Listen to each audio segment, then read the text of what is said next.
जय मातेश्वरी, जय जगत जननी, जय जगदम्बे। हे माता रानी, आप अपने भक्त जनों पर खूब ढेर सारा कृपा दृष्टि बरसाइए और ध्यान दीजिए और उनकी रक्षा कीजिए। हेलो फ्रेंड, नमस्ते, प्रणाम। मैं सोनी त्रिपाठी और फुफुहट वाली भाभी स्वागत करती हूँ अपने यूट्यूब के चैनल में। कैसे हैं आप लोग? मैं तो बहुत अच्छे से हूँ, माता रानी से मनाती हूँ। आप लोग भी जैसे रहिए, जहाँ भी रहिए, मस्त रहिए, अपने अपने काम में व्यस्त रहिए और थोड़ा सा टाइम निकाल के हमारा वीडियो देखा कीजिए। आज हम आप लोगों के लिए बहुत ही प्यारा माता रानी का हवन गीत लेकर आई हूँ। आप लोग मेरे हवन गीत को सुनिए और हमारा हवन गीत आप लोग को थोड़ा सा अच्छा लगे तो प्यारे से कमेंट में ज़रूर बताइएगा। चैनल पर नए होंगे तो चैनल को सब्सक्राइब करना बिल्कुल ना भूलिएगा। तो आइए मैं आप लोग को सुना रही हूँ, सुनिए। फिल्मी तर्ज का हमारा ये हवन गीत है। आप लोगों को भी अच्छा लगे तो आप लोग भी अपने चैनल पर गाइए। हवन करावे पंडित जी आज हमरे अंगनवा में।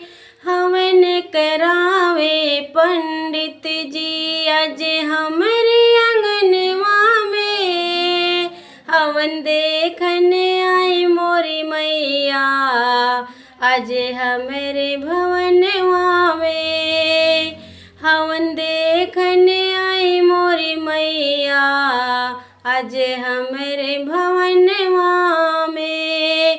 हवन करावे पंडित जी आज हमरे अंगनवा में। हवन करावे पंडित जी आज हमरे अंगनवा में। हवन देखने आई मोरी मैया आज हमरे भवनवा में। हवन देखने आई मोरी मैया आज हमरे भवनवा में। राम जी आए, लक्ष्मण जी आए, राम जी आए, लक्ष्मण जी आए, सीता जी संगवा में। राम जी आए, लक्ष्मण जी आए, सीता जी संगवा में। हवन देखने आई मोरी मैया आज हमारे भवनवा में। हवन देखने आई मोरी मैया आज हमारे भवनवा में। हवन करावे पंडित जी आज हमरे अंगनवा में। हवन करावे पंडित जी आज हमरे अंगनवा में। हवन देखने आई मोरी मैया आज हमरे भवनवा में। हवन देखने आई मोरी मैया आज हमरे भवनवा में। ब्रह्मा जी आए, विष्णु जी आए, ब्रह्मा जी आए, विष्णु जी आए, लक्ष्मी जी संगवा में। ब्रह्मा जी आए, विष्णु जी आए, लक्ष्मी जी संगवा में। हवन देखने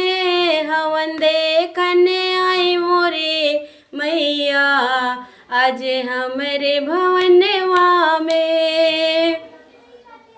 हवन देखने आई मोरी मैया आज हमरे भवनवा में। हवन करावे पंडित जी आज हमरे अंगनवा में। हवन करावे पंडित जी आज हमरे अंगनवा में। हवन देखने आई मोरी मैया आज हमरे भवनवा में। हवन देखने आई मोरी मैया आज हमरे भवनवा में। कृष्ण जी आए, दाऊ जी आए, कृष्ण जी आए, दाऊ जी आए, राधा जी संगवा में। कृष्ण जी आए, दाऊ जी आए, रुक्मिणी जी संगवा में। हवन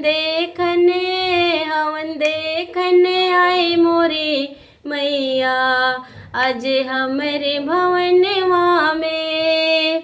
हवन देखने आई मोरी मैया आज हमरे भवनवा में। हवन करावे पंडित जी आज हमरे अंगनवा में।